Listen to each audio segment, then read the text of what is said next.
සියලු දෙනාටම තෙරුවන් සරණයි. දියුණුවට හේතු වන කාරණා මොනවාද කියලා මේ සාකච්ඡාවට ගන්න දේශනා මාලාවේ 5 වන දේශනය. අපි මහා මංගල සූත්‍රය ඇසුරින් කෙනෙකුගේ දියුණුවට හේතු වන නැත්නම් අභිවෘද්ධියට හේතු වන කාරණා සාකච්ඡා කරමිනුයි යන්නේ. අපි දැන් මේ වෙනකොට මේ කාරණා 21ක් සාකච්ඡා කරලා තියෙන්නේ. අපි අද බලමු මේ ඊළඟ ගාථාවේන ඒ කාරණා 5 ගැන සාකච්ඡාව පවත්වන්න. මොකද්ද මේ ගාථාව?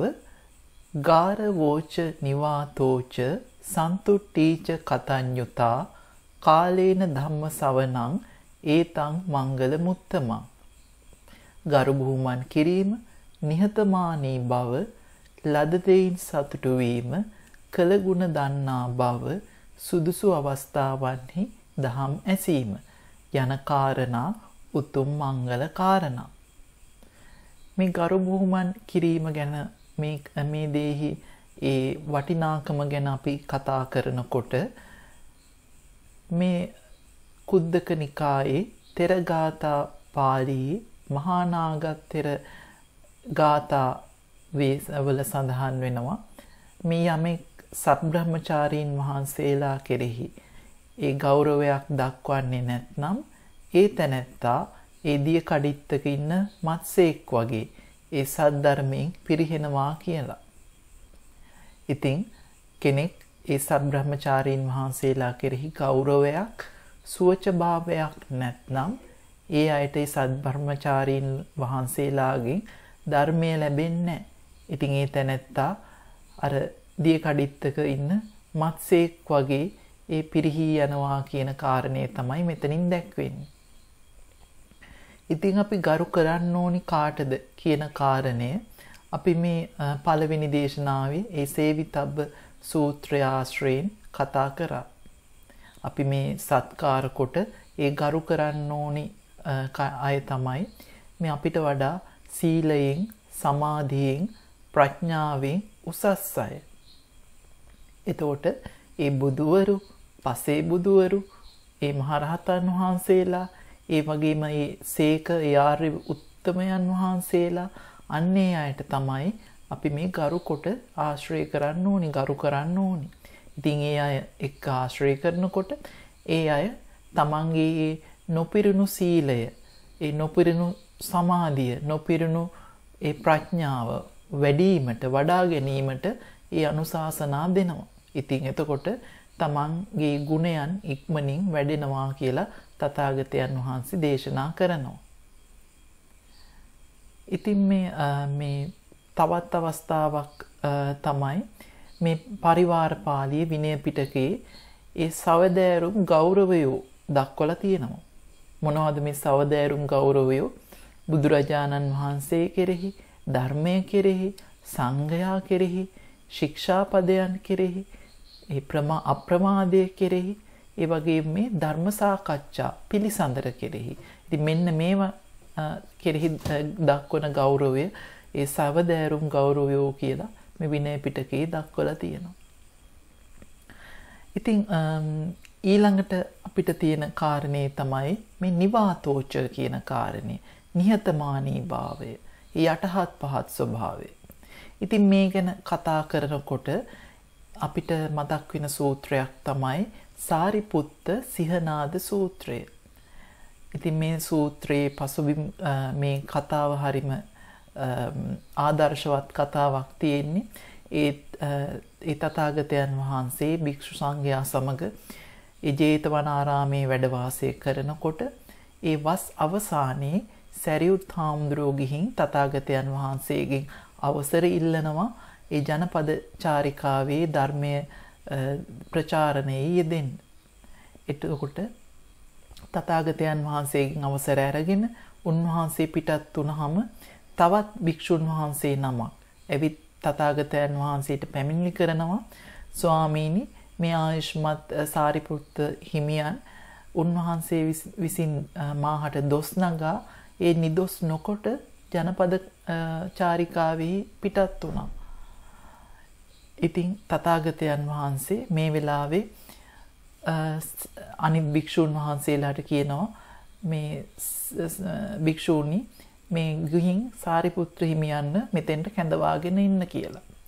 ඉතින් ඔය අතර ඒ මුගලන් මහරහතන් වහන්සේ ආනන්ද හාමුදුරුවෝයි ඒ ජේතවනාරාමේ ආවාසයෙන් ආවාසයට ගිහිල්ලා භික්ෂුන් වහන්සේලාට කතා කරනවා.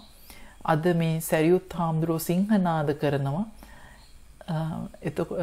ඒක බලන්න වඩින්න කියලා. ඉතින් සරියුත් හාමුදුරුවෝ වැඩියාම තථාගතයන් වහන්සේ කියනවා එවත්නි සාරිපුත්තේනි මේ ඔබ විසින් මේ එක්තරා භික්ෂුවක් ඔබ හා එකට හැසිරෙන භික්ෂුවකට දොස් නගා ඒ නිදොස් නොකොට ජනපද චාරිකාවේ වැඩියේද කියලා. එතකොට සරියුත් හාමුදුරුවෝ අර දුවච්ච වෙලා මේක එකපාරම ප්‍රතික්ෂේප කරන්නේ ඒ මනසෝච භාවයකින් උපමා නවයක් කියමින් ඒ තමාගේ නිර්දෝෂී භාවය සිංහනාද කරනවා. ඉතින් උන්වහන්සේ කියනවා මේ ස්වාමීනි මේ යමෙකුට මේ කායගත සතිය මේ තමන්ගේ කය ගැන සිහිය නැද්ද?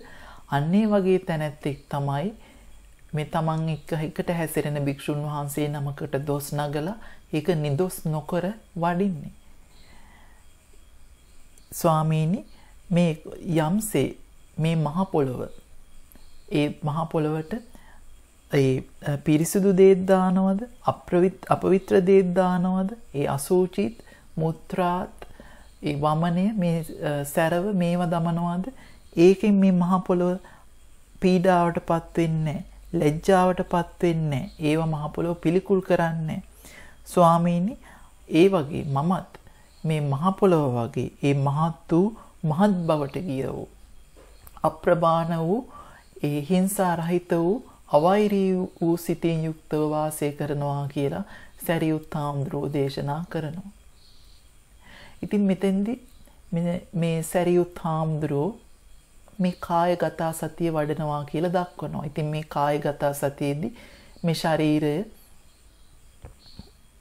අසුබ ලෙස ඒ දුක්ඛ ලෙස ඉතින් මේ අසුබ නම් මේක දුක් ස්වභාවයෙන් යුක්ත නම් මේක මගේ කියලා ගත යුතු දෙයක් නැති බව තමයි මේ මෙනෙහි කරන්නේ.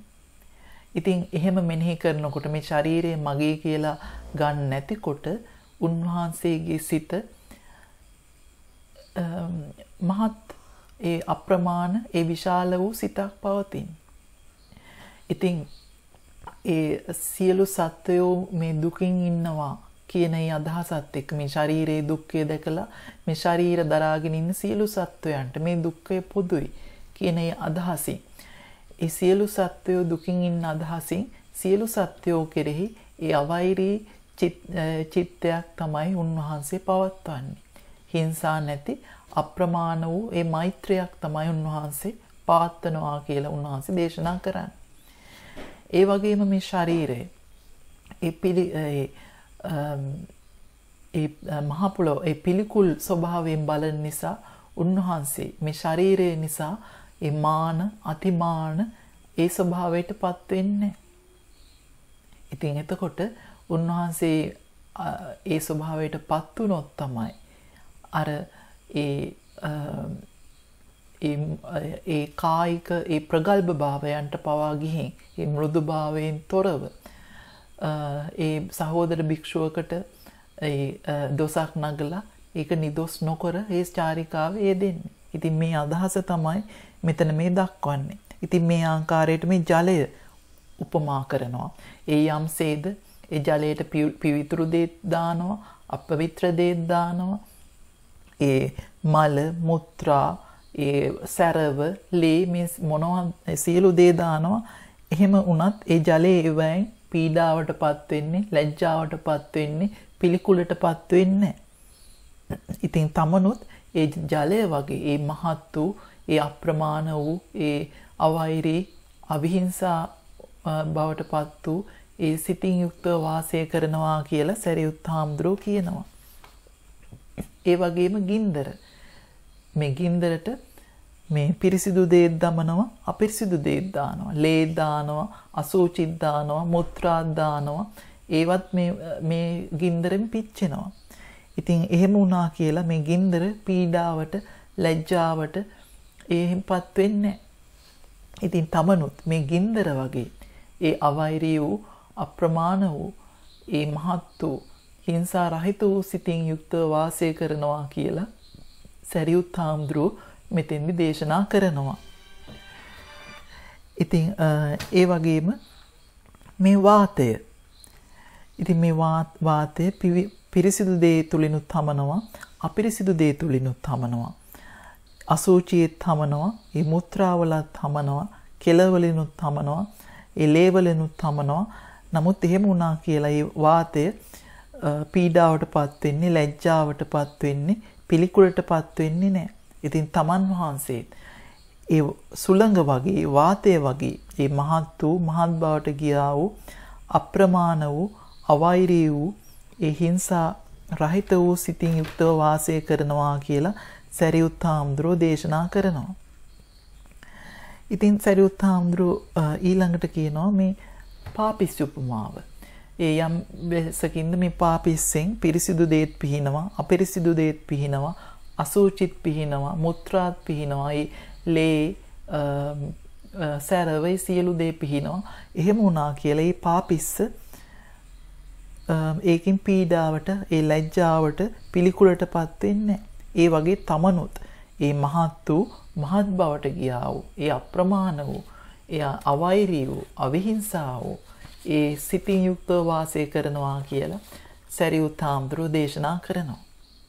ඊළඟට සරියුත් හාමුදුරුවෝ දේශනා කරනවා ඒ යම් කිසි විදිහකටද ඒ කබලක් අතින් අරන් ඒ රෙදි කඩක් ඇඳගත් සැඩොල් දරුවෙක් ගමකට එන්නේ.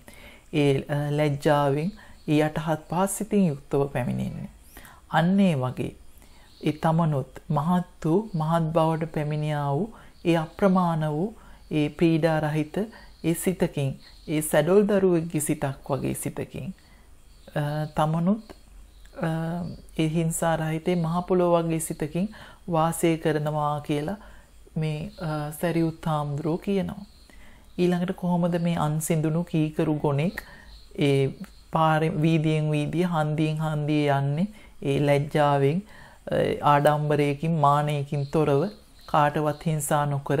අන්න ඒ වගේ තමනුත් ඒ මහත් වූ, මහත් බවට ගියා වූ, ඒ අප්‍රමාණ වූ, අවෛරී වූ, හිංසා රහිත වූ, පොළොව හා සම වූ සිතකින් යුක්තව වාසය කරනවා කියලා සරියුත් හාමුදුරුවෝ දේශනා කරනවා.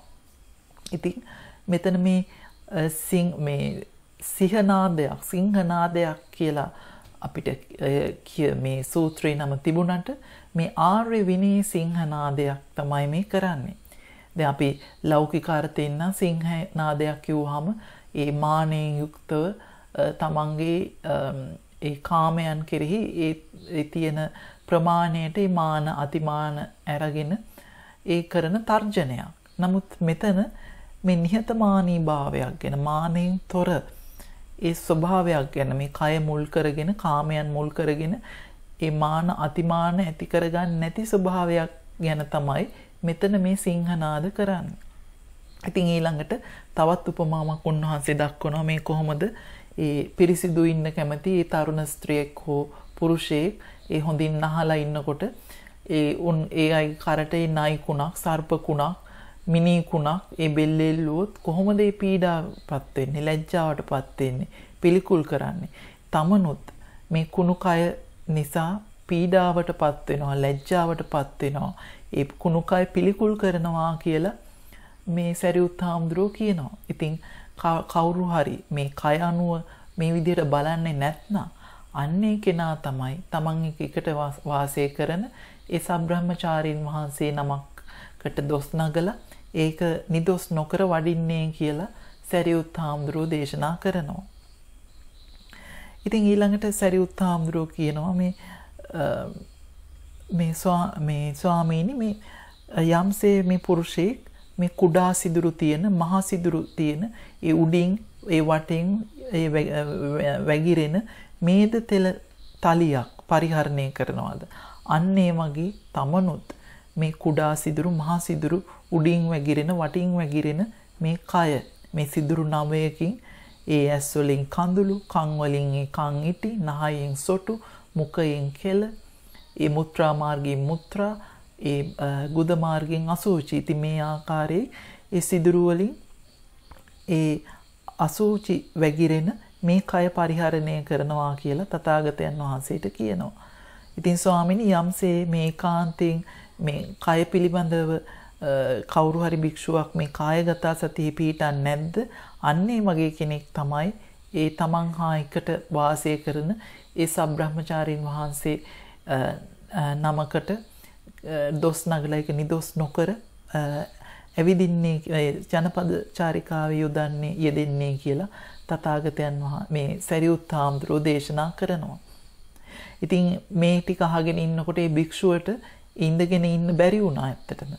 ඒ භික්ෂුව ඊට පස්සේ ඒ ඉන්න තැනින් නැගිටලා ඒ සිවුර ඒකාංශ කරලා පොරවගෙන තථාගතයන් වහන්සේගේ ඒ নমස්කාර කරලා බිම වැඳ වැටිලා තථාගතයන් වහන්සේගෙන් ඉල්ලනවා ස්වාමීනි මම මෝඩ වෙලා ඒ මුලා වෙලා අකුසලයක් කරලා මං මේ සීමාව ඉක්මුවා.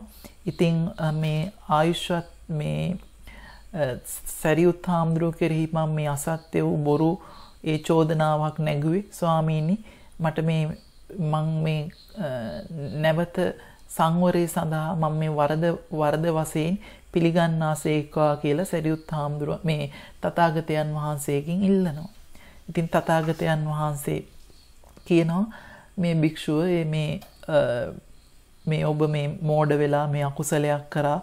ඉතින් මේ සරියුත් හාමුදුරුවන්ට මේ අසත්‍ය වුණ හිස් වුණ ඒ බොරු චෝදනාවක් යෙදුවා. ඔබ වරද විදිහට පිළිගත්තා. ඉතින් මේ ආර්ය විනයේ යම් කෙනෙක් ඒ වරද ලෙස පිළි අරගෙන ඒකට පිළියම් කරනවද? අන්න ඒක නැවත සංවරයක් කියලා තථාගතයන් වහන්සේ දේශනා කරා. ඉතින් තථාගතයන් වහන්සේ සරියුත් හාමුදුරුවෝ කැඳවලා සරියුත් හාමුදුරුවන්ට කියනවා සාරිපුත්ත මේ භික්ෂුවගේ හිස හත් කඩකට පැලෙන්න ඉස්සෙල්ලා මේ පුරුෂයාට සමා කරන්න කියලා. ඉතින් මේ ආකාරයෙන්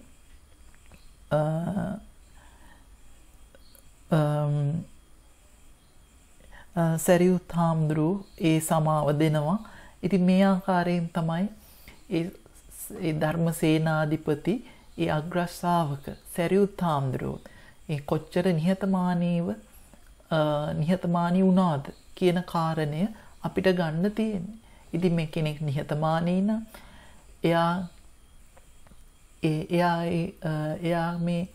එයාගේ මේ සුවචභාවය කියන එක යාට තියෙනවා. දුවච්ච නැහැ. ඉතින් ඒ කෙනෙක් සුවච නම් එයා මේ සබ්‍රහ්මචාරීන් වහන්සේලා තමන්ට රහතන් වහන්සේලා තමන්ට ධර්මයේ ලබා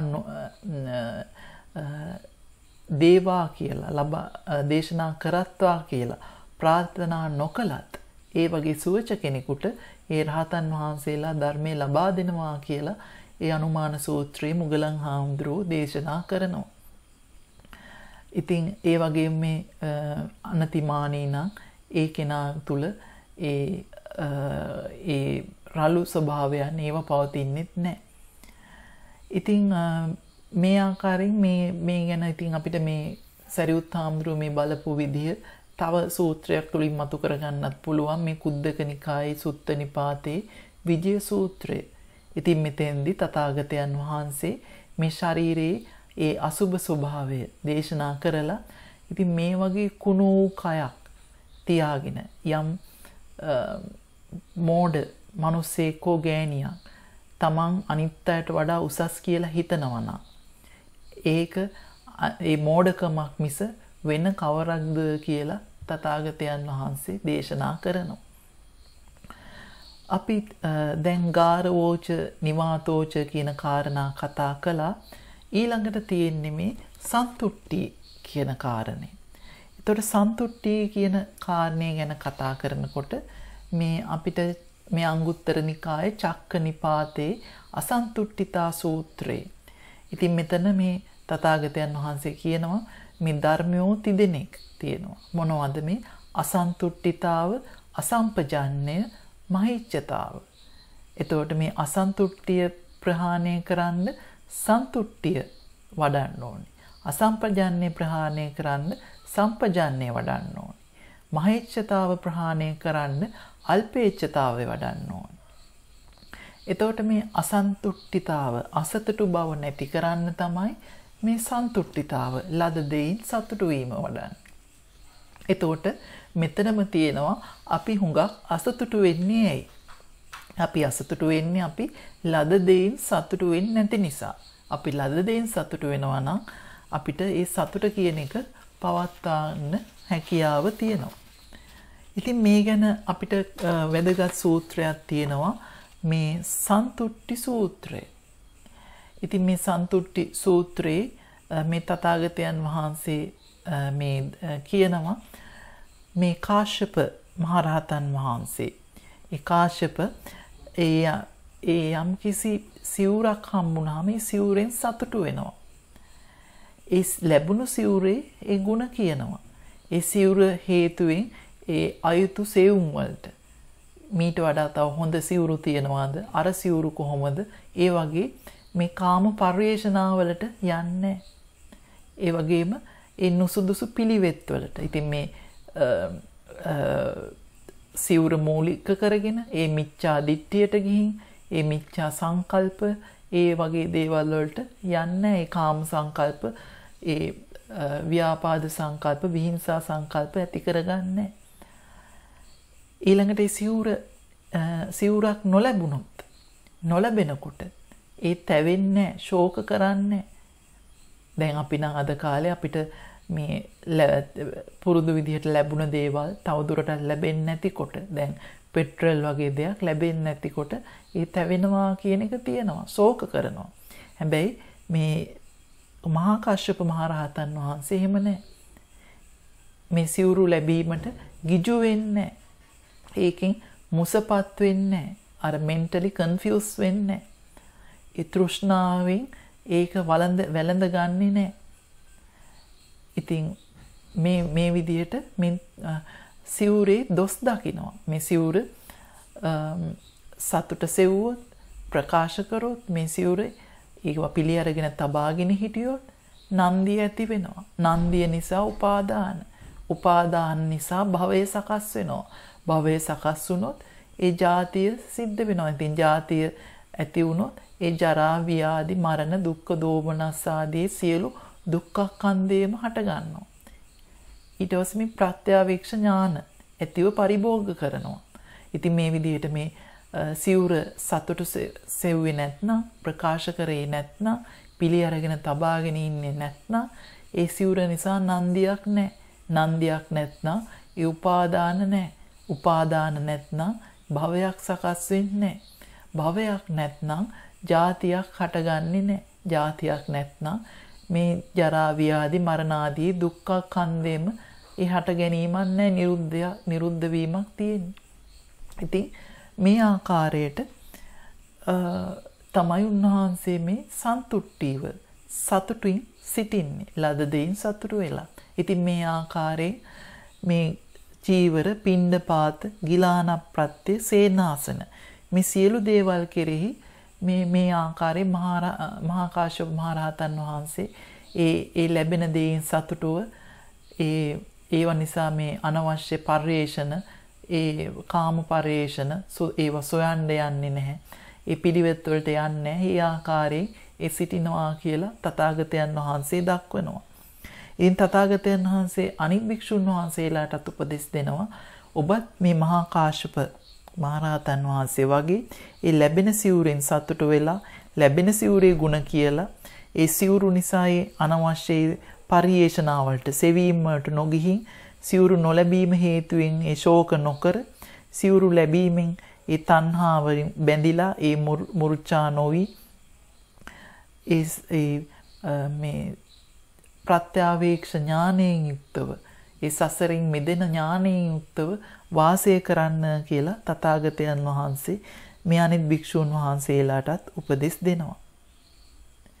ඉතින් මෙතන තවත් වැදගත් කාරණයක් තමයි මේ තථාගතයන් වහන්සේ මෙතන දේශනා කරනවා මහණෙනි කාශ්‍යප හා සමවන්නට නොද යමෙක් කාශ්‍යප හා සමවන්නේ නම් එබන්දෙකුට හෝ තොපට අවවාද කරමි. අවවාද කරන ලද තොප විසින්දු ඒ පිනිස පිළිපැදිය යුතුය. ඉතින් තථාගතයන් වහන්සේ මේ කාශ්‍යප රහතන් වහන්සේ වගේ වෙන්න කියලා තමයි ඒ රෝල් මොඩල් එක විදිහට භික්ෂුන් වහන්සේලාට දෙන්නේ. දැන් අද කාලේ ළමයින් හෝ තරුණ අයට ගත්තොත් මේ කාම ලෝකේ රෝල් මොඩල් එක දෙන්නේ මේ කාමයේ වැඩිම අය. ඒක ස්පෝර්ට්ස්මන් කෙනෙක් නැත්නම් මේ සෙලිබ්‍රිටි කෙනෙක්. එහෙම නැත්නම් ඒ මහන්සි වෙලා ඒ කාමච්ඡන්දයෙන් යුක්තව ඒ ධනෙ උපයන වැඩිපුර ඒ ලෝභකමින් ධනෙ පස්සේ පන්නන ඒ උසස් කියලා සම්මත රැකියාවක යුක්ත කෙනෙක්. ඉතින් ඒ කට්ටිය ලද දෙයින් සතුටු වෙන්නේ ලද දෙයින් සතුටු වෙනවා නම් ඒ තවදුරටත් ඒ මිච්ඡා ජීවයෙන් යුක්තව ඒ ලෝභ සහගතව ඒ කාමයන් සොයන ඒ රක්ෂාවල් කරන්නේ වැඩපිළිවෙලේ ඉන්නේ නැහැ. ඉතින් තථාගතයන් වහන්සේ ඒ රෝල් මොඩල් එකක් විදිහට භික්ෂුන් වහන්සේලාට දෙන්නේ මහා කාශ්‍යප මහරහතන් වහන්සේ. ලද දෙයින් සතුටු වෙන කෙනෙක්. අද උගන්වන්නේ අද ඉන්න රෝල් අපි මේ ලෞකික ලෝකයේ ඉන්න රෝල් මොඩල්ස්ලා ලද දෙයින් සතුටු වෙන අය නෙවෙයි. ඒ තවත් ඒ චැලෙන්ජස් කියයි ටාගට්ස් කියයි ඒව පස්සේ පන්නන අය. ඉතින් මේ ඒ වයින් ඒ සන්තුට්ටියක් නෙවෙයි. ඉතින් අසන්තුට්ටියක් තමයි ඒ වයින් ඇති වෙන්නේ. ඉතින් මේ සන්තුට්ටිය ඇති වෙන්න නම් මේ මහා කාශ්‍යප මහරහතන් වහන්සේ වගේ විය යුතුයි කියන කාරණය අපි හිතට ගන්න ඕන. ඉතින් මේ සන්තුට්ටි කියන කොට අපිට තවත් වැදගත් කාරණයක් තමයි මේ කරණීය මෙත්ත සූත්‍රයේත් මේ අනතිමානි ඒ සන්තුස්ස කෝච සුභරෝච අප්පකිච්චෝච සල්ලහුක වුත්ති. ඒ කෙනෙක් අනතිමානී නම් තමයි එයා ඒ සන්තුස්සකෝ ලද දෙයින් සතුටු වෙන්නේ. දැන් කෙනෙක් මානෙ තියනවා නම් අතිමානෙ තියනවා නම් හැම වෙලාවෙම ඒ අල්ලපු ගෙදර කෙනාට වඩා ලොකු කාර් එකක් ඕනේ. එයාට වඩා ලොකුවට ගියක් හදන්න ඕනේ. ඊට වඩා හොඳ වයිෆ් කෙනෙක් ගන්න ඕනේ. ඉතින් ඔය ආකාරයෙන් හිතන කෙනෙක් කවදාවත් ඒ ලද දෙයින් සතුටු වෙන්නේ නැහැ. ලද දෙයින් සතුටු වෙන්නේ නැත්නම් එයා සුබරෝ පහසුවෙන් පෝෂණය කරන්න බෑ. ඉතින් පහසුවෙන් පෝෂණය කරන්න බැරි නම් එයාගේ වැඩ වැඩියෙන් උපයන්න ඕනේ. වැඩියෙන් ජොබ්ස් කරන්න ඕනේ. වැඩියෙන් responsibilities hold කරන්න ඕනේ. ඉතින් එහෙම කරන කෙනෙකුට විවේකයක් නැහැ. සැහැල්ලු දිවි පැවැත්මක් ඒ සල්ල හුක බුද්ධිය වූ ඒ දිවි පැවැත්මක් නැහැ. ඉතින් එයා ඉන්නේ නිතරම ඒ කාමයන් හොයමින් ඒ ඉන්ද්‍රිය අසංවරයෙන් තමයි ඉන්නේ. ඉතින් එහෙම නැත්නම් කෙනෙක් අනතිමානී නම් අන්න එයා ලද දෙයින් සතුටු වෙනවා. සන්තුස්සකෝ. එයාව පහසුවෙන් පෝෂණය කරන්න පුළුවන්. සුභරෝ. එයාගේ වැඩ වැඩි නෑ. එයා ජොබ් කියලා අර වැඩියෙන් උපයන්න තව වැඩ කරන්නේ නෑ. අප්පකිච්චෝ. එයා ලද දෙයින් සතුටු වෙලා ඒ සැහැල්ලු දිවි පැවැත්මක් තමයි තියෙන්නේ. ඉතින් ඒ සල්ලහුක වුත්ති වූ දිවි පැවැත්මක්. ඉතින් එයා මේ කාමයන් හොයා යන්නේ නෑ සන්තින්ද්‍රියෝ. ඉතින් ඒ තීරණ පරිඥාවෙන් යුක්තයි. නිපකෝ. ඉතින් ඔය ආකාරයට අපිට බලන්න පුළුවන්. ඉතින් අපි සන්තුට්ටි ගැන කතා කරා. අපි ඊළඟට කතා කරමු මේ කතඤ්ඤුතා කියන කාරණය. ඉතින් මේ ගැන මේ අංගුත්තර නිකායේ දුක්ඛ නිපාතයේ ඒ සමචිත්ත වග්ගයේ තථාගතයන් වහන්සේ දක්වනවා මහණෙනි මේ අසත්පුරුෂ භූමිය කවරද? මහණෙනි අසත්පුරුෂතෙම අකෘතඥ වේ. කෙලෙහි ගුණ පල කොට නොදක්නේ වේ. මහණෙනි යම් මේ අකෘතඥ බවක් වේද අකෘතඥ වේදී බවක් වේද මේ අසත්පුරුෂයන් විසින්ම පස්සන ප්‍රශංසා කරනවා. මහණෙනි මේ අකෘතඥ භවෙක් වේද අකෘත වේදී භවෙක් වේද මේ සම්පූර්ණ අසත්පුරුෂ භූමිය වේ. ඉතින් මේ තථාගතයන් වහන්සේ මෙතන මේ දක්වන්නේ අකෘතඥ බවක් වෙනවද? ඒක අසත්පුරුෂ භූමිය. සත්පුරුෂ භූමිය කියන්නේ කෘතඥ පූර්වක භාවයක් තියෙනවද? අන්න ඒක සත්පුරුෂ භූමිය. ඉතින් මේ කෘතඥ පූර්වක භාවය කියන එකේ අගය මෙතනින් අපිට වටහා ගන්න පුළුවන්. කෙනෙක් ಗುಣ මකනවා නම් මක්කයෙන් යුක්ත නම් අන්‍යයා කෘතඥයි. ඉතින් මක්කය නැත්නම් කෘතඥයි, ශ්‍රද්ධාවන්තයි. ඉතින් අපි ගත්තොත් අපි බොහෝ දුරට මේ පෘථග්ජන පුද්ගලයෝ ඒ තමන්ගේ දෙමව්පියන්ට අකෘතඥයි. ඒ වගේම මේ ධර්මයට මේ තෙරුවන් කෙරෙහි අකෘතඥයි. කෘතඥ නම් ඒ තෙරුවන්ගේ ගුණ මකන්නේ නැත්නම් ඒ ශ්‍රද්ධාව යාගේ ඉතා ඉහළින් පවතිනවා. ඉතින් මේ කාරණේ තමයි මෙතන මේ දක්වලා තියෙන්නේ. ඉතින් ඊළඟට තියෙන කාරණේ තමයි මේ කාලේන ධම්ම ශ්‍රවණං කියන කාරණය. මේ සුදුසු කල ධර්මය ඇසීම. ඉතින් මේ ධර්ම ඇසීම කියන එක ඊටා වැදගත් කාරණයක්. මේ සෝතාපට්ටි අංගවලත් මේක මේ 4ක් විදිහටත් දක්වනවා. සමහර තැන්වල මේ බාහිර වූ සද්ධර්ම ශ්‍රවණයත් අභ්‍යන්තර යෝනිසෝ මනසිකාරයත් විදිහටත් දක්වනවා. ඒ කෙනෙක් සත්පුරුෂ සේවනයේ යෙදෙනවා නම් යාට සද්ධර්ම ශ්‍රවණය කියන එක තියෙනවා. ඒ තථාගතයන් වහන්සේ දේශනා කරපු ඒ චතුරාර්ය සත්‍ය ආර්ය අෂ්ටාංග මාර්ගයේ එයාට අහන්න ලැබෙනවා. ඊට පස්සේ ආ ඒක නුනුවණින් මෙනෙහි කරනවා. යෝනිසෝ මනසිකාරය කරනවා. ඉතින් එහෙම කෙනා තමයි මේ ආර්ය අෂ්ටාංග මාර්ගයේ ප්‍රතිපදාවේ යෙදෙන්නේ. ඉතින් මේ සෝතාපට්ටි අංග විදිහට මේ ဒုတိ ය සාරිපුත්ත සූත්‍රයේ දක්වලා තියෙනවා. ඉතින් මේ කාලේන ධම්ම ශ්‍රවණං කියනකොට මේ සුදුසු කාලය කියනකොට ඒ තමන්ට ධර්ම ගැටලුවක් ඇති වුණ අවස්ථාවක එහෙම නැත්නම් තමන් අතින් ඇවතක් වුණ තමන් මේ පමා වුණා කියලා හිතෙනකොට අන්න ඒ වගේ අවස්ථාවන් වල ඒ වගේම තවත් තැන්වල මේක සඳහන් වෙනවා පීරියොඩිකලි ඒ සතියකට වතාවක් ගිහින් ඒ ධර්මය අහනවා.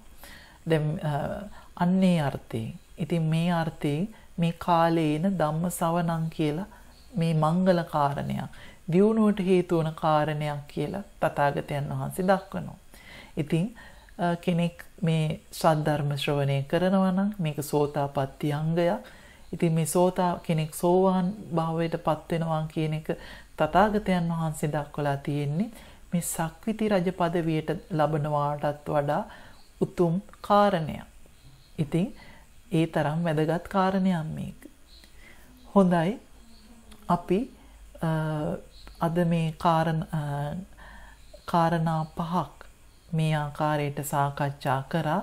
අපි ඊතුරු කාරණා ඊළඟ සතියේ කතාවට ගමු, සාකච්ඡාවට ගමු. සියලු දෙනාටම තෙරුවන් සරණයි.